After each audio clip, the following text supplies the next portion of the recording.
सभी को प्रणाम जी, प्रणाम। अक्षरातीत श्री राज्य महाराज, उनकी अपार कृपा है हम सभी सुंदर साहब के ऊपर। मोड़ासा की धर्मधरा के ऊपर 5 दिवसीय आत्म जागृति जो शिविर का आयोजन हुआ है, उसी में हम सबको अवसर मिला है कुछ ब्रह्म ज्ञान सुनने का। तो थोड़ी देर के लिए सुनते हैं।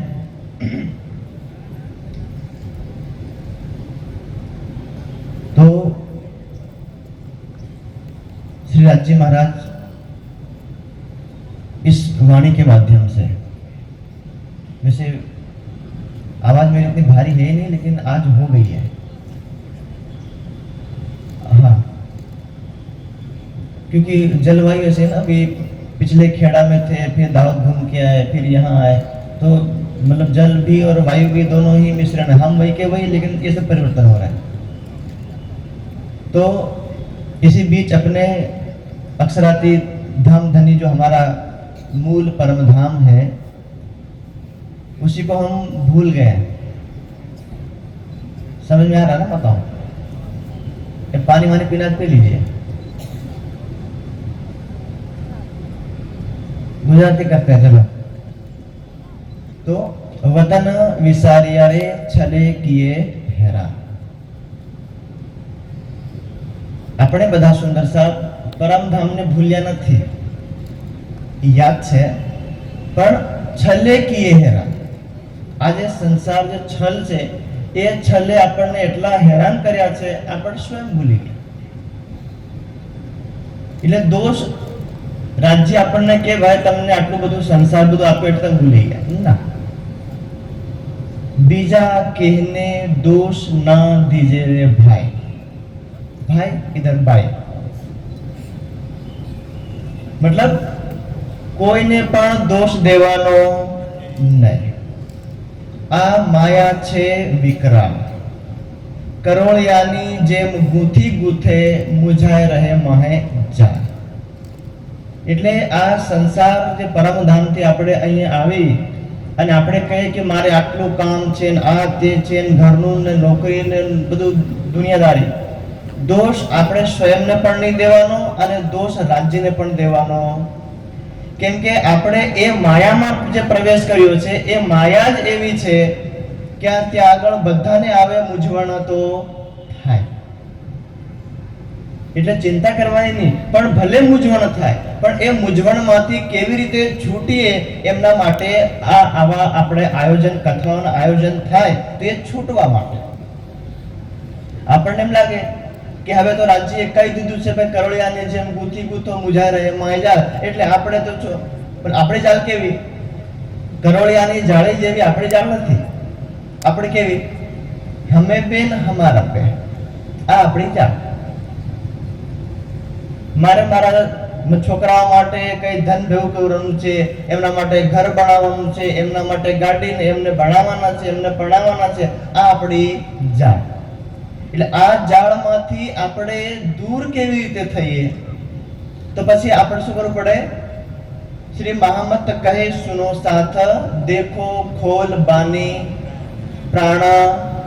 અક્ષરાતીત શ્રી રાજ્યની આ વાણી જ્યારે આપણે ખોલીએ, વાંચીએ, ચિંતન કરીએ અને ચિંતન કરીને સાર રૂપમાં આવે, તો સાર તો ખાલી એક જ લાઈન, 18,758 ચોપાઈની ચર્ચા સાંભળીએ। 1-1.5 વર્ષ પહેલા હું પન્નાજીમાં સેવા કરવા અમે ગયા, તો ત્યાં આગળ ગુમટજીમાં પૂર્ણાવતી થઈ।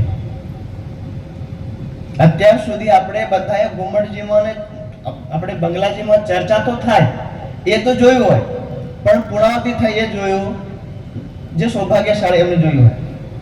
તો ત્યાં આગળ નિયમ છે કે કોઈ પણ વક્તા પ્રવચન કરે એટલે ક્રમથી કરવાનો, મનમરજી નહીં। તો અમે પૂછ્યું કે આજે તમે સ્વરૂપ સાહેબ જે હસ્તલિખિત સ્વરૂપ સાહેબ છે, દિવસમાં 2 વાર ચર્ચા થાય, તો એની ચર્ચા કરવાની શરૂઆત ક્યારે થઈ હતી? બોલે 10 વર્ષ પહેલા। કેટલા? હવે પહેલા મોહજળની કહું વાત, પહેલી ચોપાઈ થી લઈ અને એક સુરે ઉડાઈ કે દીએ, આટલી મને 18,758 ચોપાઈની બધી ચર્ચા થઈ. ક્યાં આગળ? ઘુમડજીમાં. પણ કેટલા વર્ષ થઈ ગયા? 10 વર્ષ. એ જ વાણી આપણના માટે છે કે ભાઈ તમે અમને ખોલો, વાંચો, ચિંતન કરો અને બધાનો સાર દેખીએ. તો આપણે શ્રૃંગાર ગ્રંથમાં આટલું જ કીધું, ચિતવન યુગલ કિશોર કી. યુગલ સ્વરૂપ શ્રી રાજ્યની ચિતવન ધ્યાન ધરવો પડે. બીજો કોઈ ઉપાય? હજી બ્રજમાં હોય તો બ્રજમાં ચિતવન નહીં કરવું પડે, તો પછી આપણે બધા ગોપી બની જઈએ. ખાલી ઇંતજાર કરવાનો, અબ તે ચલે આવો, વિરહ કી પીડા સહી ના જાય, અબ તે ચલે આવો. પણ આપણે તો ગોપી નથી બનવાનું, સખી નથી બનવાનું, રાજ્ય આપણને જોઈએ, તો પછી ચિતવન તો કરવો પડશે. બીજો કોઈ ઉપાય નથી.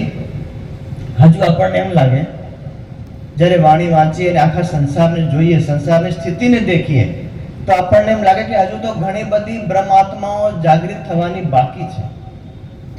કેમ કે વાણીના હિસાબે વિક્રમ સંવત 1751 સુધી માત્ર 500 બ્રહ્મ સૃષ્ટિ જાગૃત થઈ હતી. 500 બસ. એના પછી કોઈ હોય તો હવે એમની ગણતરી કેટલી છે રાજ્ય જાણે, આપણને ખબર નથી. તો અને જે આપણને જે છે એ આપણે 12,000 ઘુમડજી જે આપણું નિજધામ જે આપણે કહીએ જાગણી બ્રહ્માંડનો મૂળ મિલાવો, તો ત્યાં આગળ આપણે બધા સુંદર સાથને એકત્રિત થવું. કોઈ વહેલા જાય કે કોઈ થોડા મોડા જાય, એ મોડાસા અટકી જાય, જેમ હોય તેમ પણ જવું. તો વાણીમાં જે આપણને કીધું કે આપણે જો જાગ બાતા કરે ઉમંગ સો, જે સુંદર સાથ હમણાં અવસર મળ્યો અને અવસરથી ધ્યાન ધરે. કેમ કે જ્યારથી આપણી બીતકની શરૂઆત છે, જામનગરથી લઈને પન્નાજી સુધી અને પન્નાજીથી લઈને આપણા આ મોડાસા સુધી, પછી મોડાસા અહીંથી લઈને પરમધામ સુધી જેટલી બીતક થાય એ બધી બીતકમાં હર પ્રવચનમાં એક લાઈન તો આવશે, કઈ નહીં, ચિતવન કરવી પડશે. બીજો કોઈ ઉપાય? એ તમે અડધો કલાક કરાવો, 5 દિવસની શિબિર કરો, 5 મહિનાની કરો, 5 વર્ષની કરો, જે કરો, પણ વર્તમાનનો સમય કે ચિતવન કરવી, ધ્યાન ધરવું પડે. બીજો કોઈ ઉપાય? અને ધ્યાન કેવી રીતે કરવાનું? સંપૂર્ણ વાણી આપણા માટે જ અવતરિત થઈ છે. અને यदि આપણે ધ્યાન નહીં કરીએ, કોઈ કુરબાની, કોઈ સેવા, તન મન ધનથી કોઈ સેવા ન કરીએ, તો એમના માટે રાજ્ય અવસર મળે. કઈ જ નહીં કરવાનું, એમના માટે બી અવસર. અને જો આપણે જેમાં સેવા કરીએ એમના માટે પણ અવસર. જેવી રીતે અસલાની ગામથી સૂર્યપ્રતાપજીને પેલા બેનને જવાનું હતું દાહોદ કાર્યક્રમ. સવારે 5 વાગે નીકળ્યા. તો એ બંને તો નાય ધોઈને રેડી થઈને તૈયાર, પણ સાથે એક નાનો ભાઈ એ તૈયાર હતો. એ ભાઈ ઊંઘતા ને ગાડી નાખીને લઈ ગયા. પછી અડધી વાટે જાય, મમ્મી અમે કઈ છીએ? અત્યારે તો ઘરમાં, પણ ક્યાં પહોંચી ગયા? રોડ ઉપર.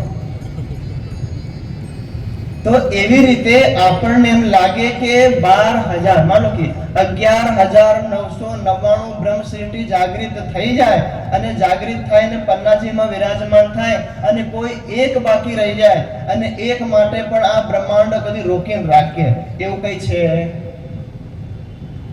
આપણને લાગે ભાઈ પરમધામથી આપણે 12,000 સાથે આવ્યા છીએ, તો અહીંથી પણ સાથે જવાના, એ તો નિયમ પાકો.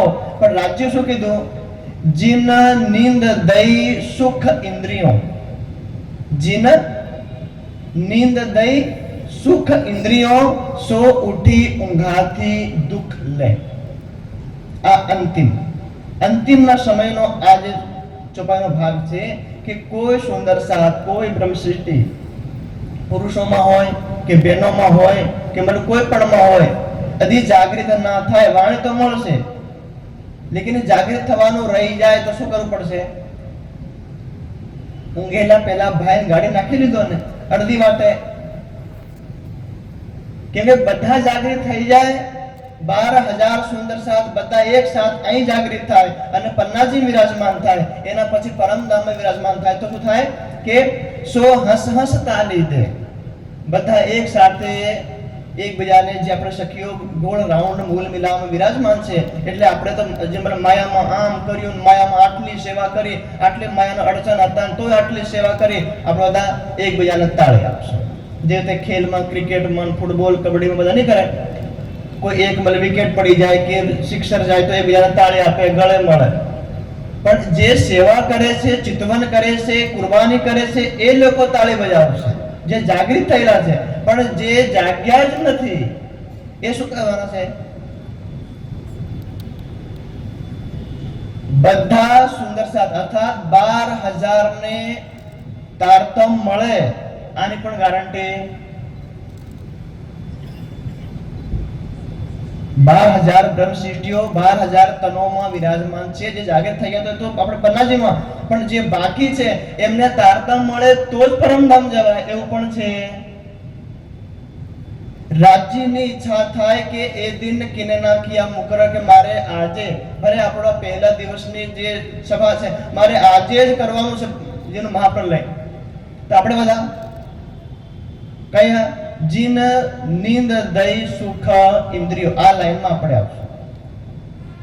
હજુ તો મારે ઘણી વાર છે, થોડુંક જમી લેવા દો, આજે મારે હલવો બનાવ્યો છે, શીરો બનાવ્યો છે, હજુ થોડું નવું ગાદું લાયા, થોડા ઊંઘવા દો, નવું કુલર લાયા છો, ઠંડી હવા લેવા દો, નવું ઘર બનાવ્યું છે, નવી ગાડી લાયા, થોડા ફરવા દો, આપણે બધા આમાં આવશું.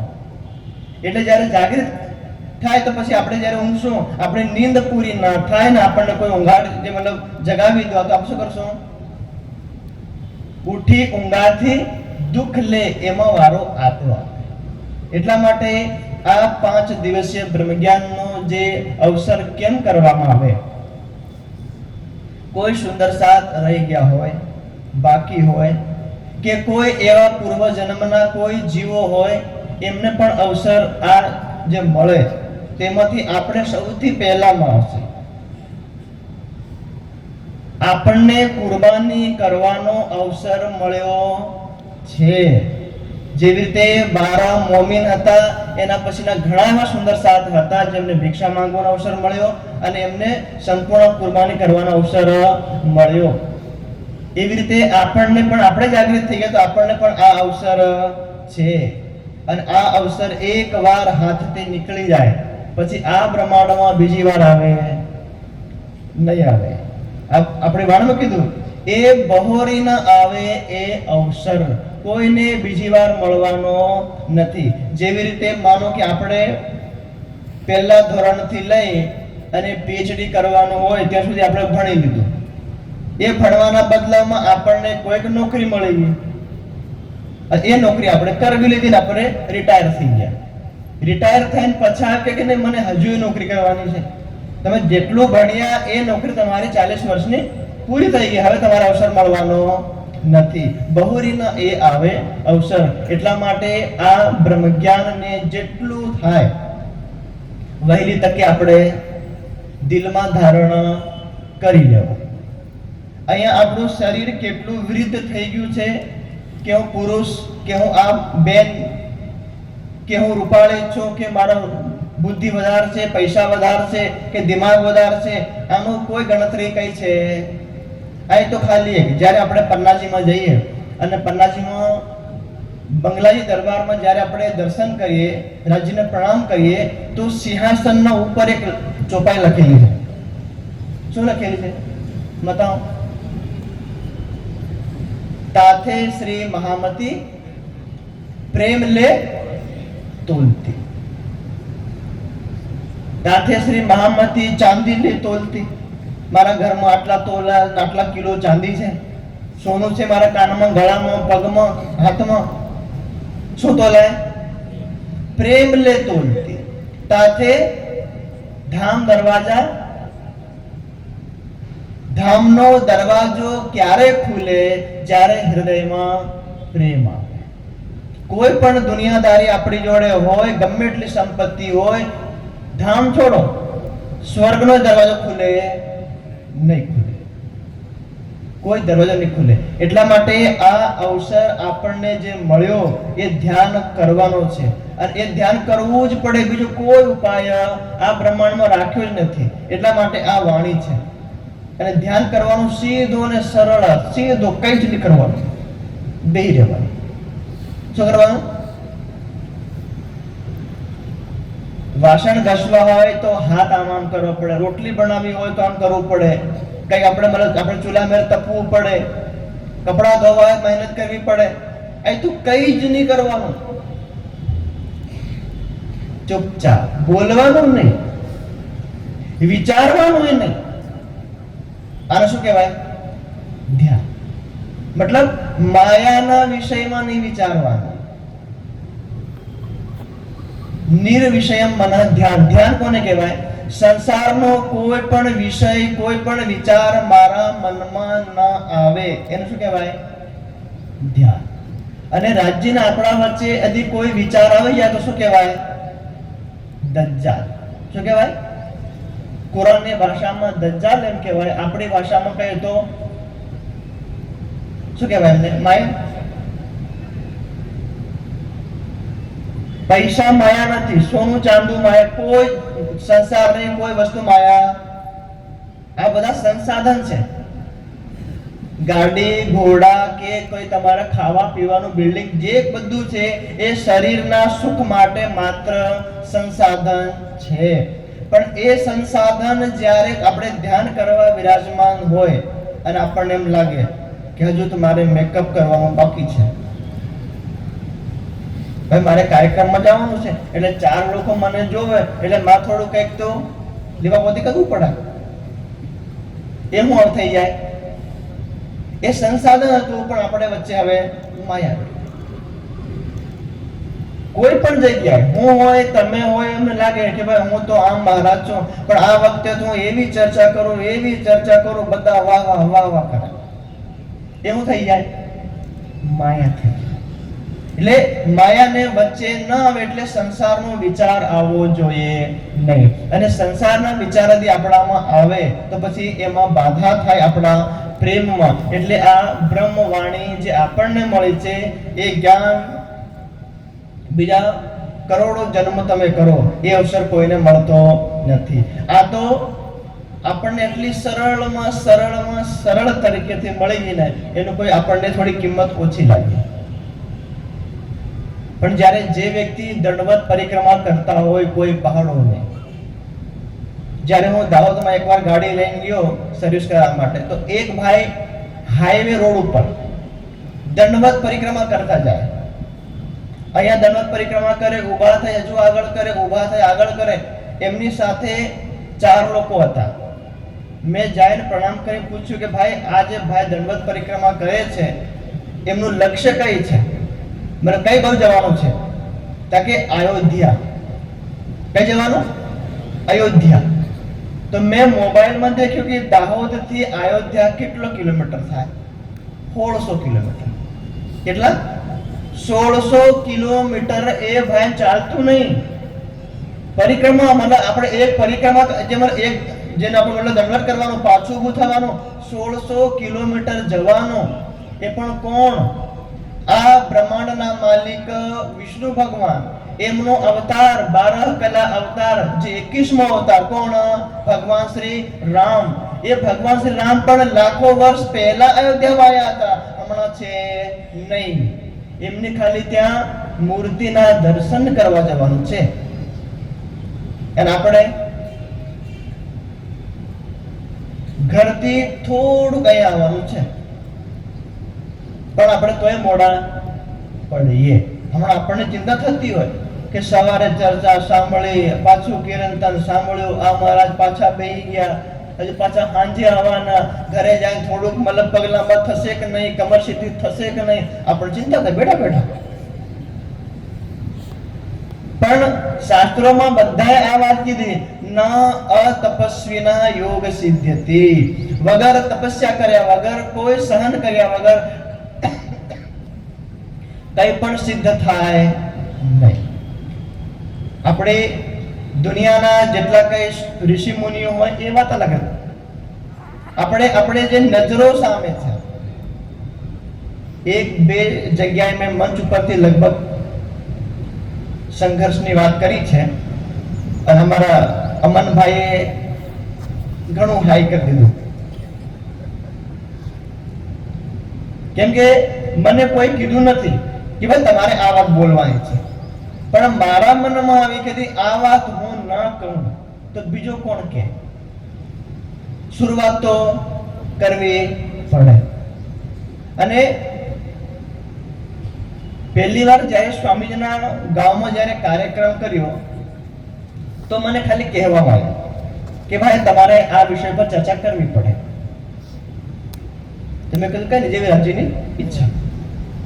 પણ એના પછી જ્યારે ખોટાજામાં જે આવ્યા ત્યાં આગળ મને એમ લાગ્યું કે ભાઈ જે રાત્રિનો અંતિમ મંચ, અને અમને મંચ ક્યારે મળ્યો? રાત્રિ 10 વાગે. રાત્રિનો 10 વાગે તમારે શરૂઆત કરવાની, પછી તમારી ફરજી. એટલે મેં કીધું કે ભાઈ સામેવાળા શ્રોતા બધા ઉઠીને જતા રહે, આપણે ચિંતા.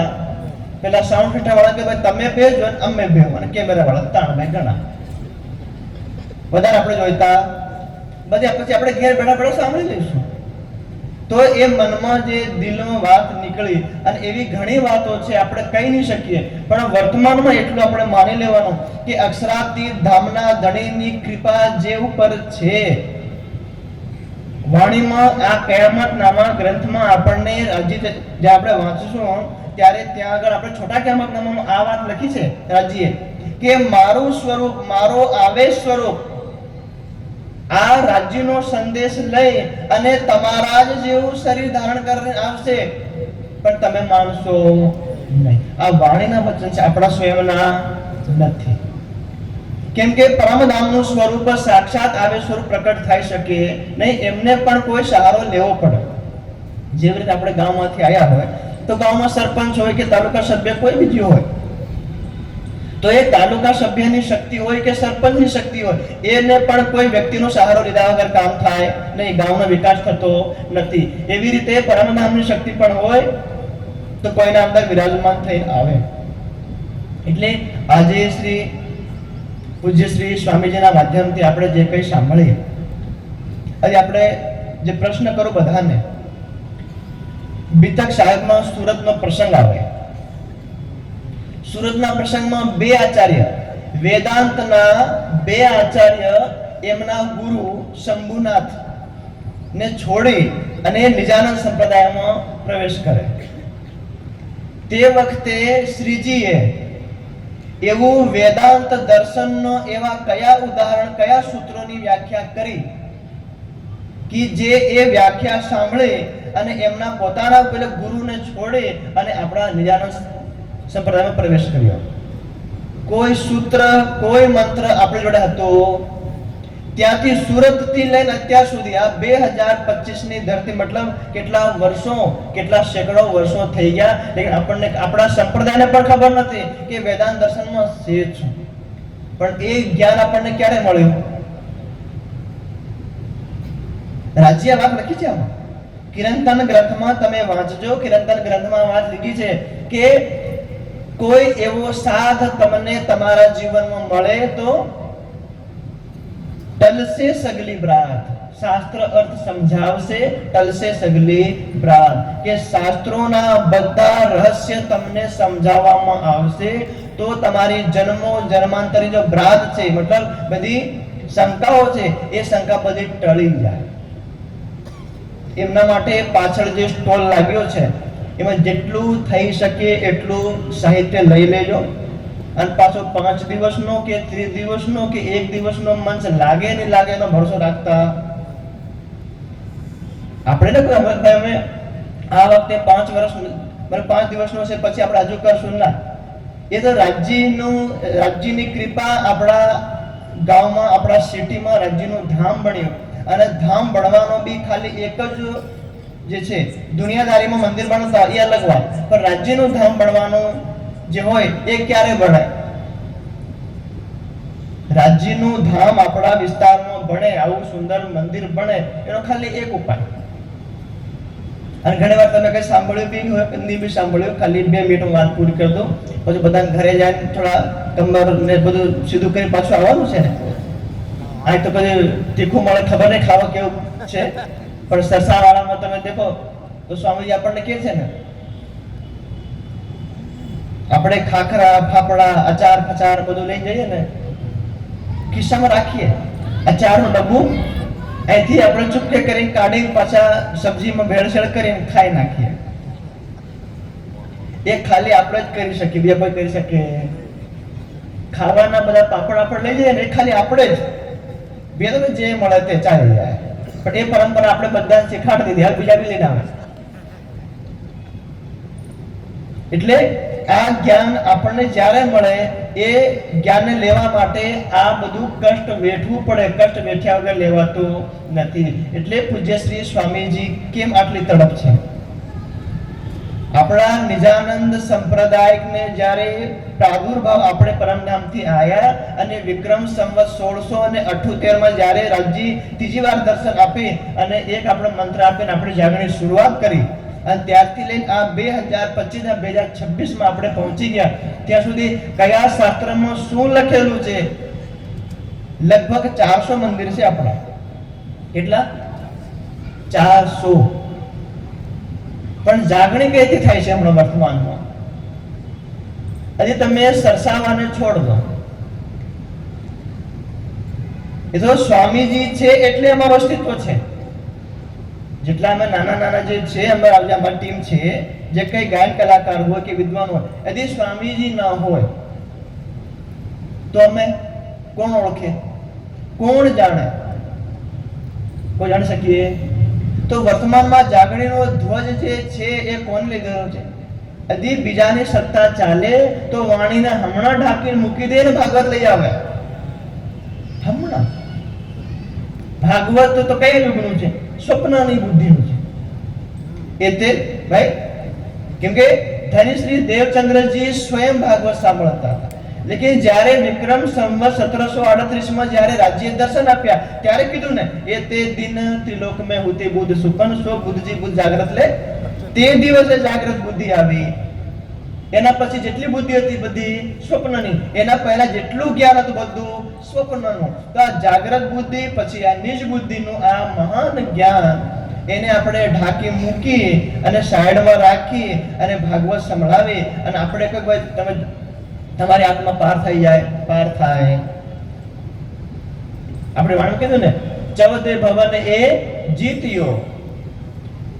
તમે આ મૃત્યુલોક પણ જીતી જાઓ, સ્વર્ગ પણ જીતી જાઓ, આખું 14 પણ જીતી જાઓ ભાગવતથી. જેવી રીતે ગામનો સરપંચ આપણે ચૂંટણી જીતી જાય, ઇલેક્શન જીતે, તો કયા ગામનો સરપંચ બને? જે ગામને જીત્યો એ જ ગામનો ને. તો તમે 14 લોક જીતી જાઓ ભાગવત સાંભળે તો તમે ક્યાં જાઓ? બસ. અને એ વૈકુંઠ ક્યાં જાય? મહાપ્રલયમાં. એટલે આ બધામાંથી આપણને અહીંથી બચાવવા માટે, આપણા જીવોને બચાવવા માટે એ તો કેટલા વર્ષોથી આપણે ફરતા હતા, કેટલા યુગોથી ફરતા હતા. એકવાર એક માત્ર અવસર મળ્યો છે એટલે બધા સુંદર સાથને 2 મિનિટ વધારે થઈ ગઈ, 32 થઈ ગઈ. ધ્યાન નહીં રાખ્યું મેં, કઈ નહીં, આપણે હજુ અમે 5 દિવસ અહીંયા જ છે. એટલે આરામથી બધા સાંભળશું આ મહાન જ્ઞાનને. એટલે બધા જે આપણે સુંદર સાથ છે, જે કઈ થોડું ઘણું ઘરનું કામ હોય, જે કોઈ કષ્ટ હોય, ફટાફટ બધા આવી જાઓ. એના પછી જાગણી આખી દુનિયામાં કરવાની છે. બધા આખી દુનિયા મતલબ આ સંદેશ પહોંચાડવાનો છે. અને એક વાત ખાલી કહી દઉં અને જે મારી વાત સમાપ્ત કરું. સ્વામીજી આ વખતે ધ્યાનમાં હતા મલપન્નાજીમાં. 20 તારીખે સવારમાં આવ્યા, રાત્રે ખોટાજા. તો જે ત્યાંના જે કેશવભાઈ છે એ કેશવભાઈને બોલાવીને ખાલી એક વાત કીધી, અને ત્યાં હું ત્યાં હતો તો કીધું ભાઈ કેશવભાઈ મને એક ઉદાહરણ કીધું કે કોઈ વ્યક્તિ સવારથી લઈ અને ઝાડ ઉપર ચડે, ઝાડ ઉપર ચડીને એ ઝાડના ખૂણા ઉપર એક ફળ લાગેલું છે, એટલી મહેનત કરીને હમણાં ફળને પકડે એટલી વાર ખાલી રહી ગઈ અને એ વ્યક્તિને તમે નીચે ઉતારી દો તો એ વ્યક્તિનું દુઃખે મન થાય ને. સવારથી ચડ્યો ને રાત પડવા આવી છે પણ એ ફળ હમણાં જ પકડી લે 2-5 સેકન્ડમાં, આટલી જ વાર હતી અને તમે. તો પેલા કેશવભાઈ કીધું કે મારો જે ધ્યાન કરવાનો સમય છે ડિસેમ્બર અને જાન્યુઆરી મહિનો, 2 મહિના પાકા જ ધ્યાન કરું, પણ આ તમારી જીદના કારણે મારે જે આપણે જાન્યુઆરીમાં આવવું પડ્યું. તમે 10 દિવસ બી રોકાઈ જતા તો મારો વર્ષોનો સંકલ્પ જે હું ધ્યાન ધરું છે એ મારો પૂરું થઈ જતું. પણ આ 10 દિવસ પહેલા કરવાના કારણે, 10 દિવસ પહેલા જે બોલાવવાના કારણે આ રહી જાય. તો ધ્યાનની મહત્તા શું કહેવાય, કોને કહેવાય, એ પૂજ્ય શ્રી સ્વામીજીના જીવનથી આપણે મેં ખાલી કીધું છે ને, એ ખાલી મેં અડધા કલાકમાં, પોણા કલાકમાં ખાલી પોતાના મુખથી જે સાંભળી છે એ જ કીધું છે. સ્વામીજીને આ કષ્ટ કરતા જોયા નથી, એકબીજાના મુખથી કીધું છે. અને એવા ઘણા કષ્ટ છે જે સ્વામીજી આજે કોઈને પણ કીધું, કોઈ નથી કીધું અને કહેવા માંગતા પણ નથી. અને મેં કીધું કે ભાઈ બડે મહારાજજીની કૃપાથી હું આ વાત કોઈને કહું નહીં, પણ જે કઈ છે વર્તમાનમાં જે પૂજ્ય સ્વામીજી આપણો સંદેશ લઈને છે. અને જ્યારે આવ્યા ત્યારે અંતિમમાં આ વિશ્રામ કરતા સ્વામીજી ખાલી એક વાત કીધી कि मैं सोचता हूं कि हमारा मतलब किसी से शास्त्रार्थ हो जाना चाहिए. जो मैंने शास्त्रार्थ की बात कही तो मन आश्चर्य થયું કે સ્વામીજી એમ વિચાર કરે આવતા સાથે જ કીધું कि मैं चाहता हूं कि हमारा निजानंद संप्रदाय का शास्त्रार्थ यानी किसी बड़े धर्मों वाले आचार्यों के साथ बात हो जानी चाहिए कि परमात्मा कौन है, कहां, शास्त्रों के प्रमाण के साथ. तब मैं सोचने लगा कि स्वामी जी क्या तैयारी करके आए.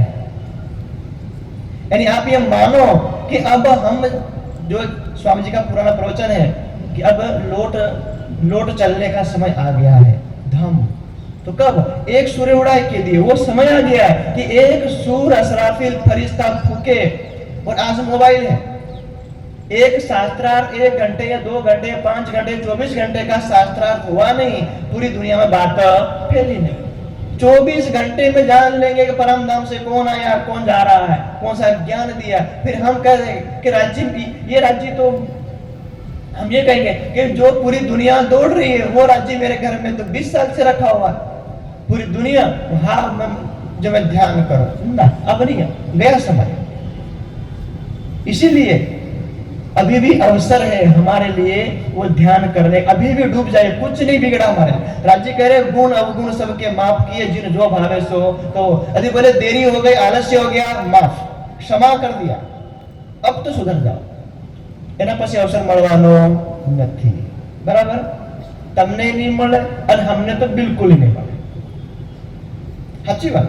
કેટલાક કાર્યક્રમ હમણાં રદ કર્યા અને આપણે ડોક્ટર સાહેબ જયમેલ સાહેબ કીધું કે મહારાજજી આવવું જ પડે. કાલે અમારા ગામમાં જ પેલા જય ગુરુદેવ વાળાનો કાર્યક્રમ છે પણ મારે ત્યાં જવાનું. તો મેં કીધું ના, જે નિમંત્રણ પહેલું છે એ નિમંત્રણ પહેલા પહોંચશે.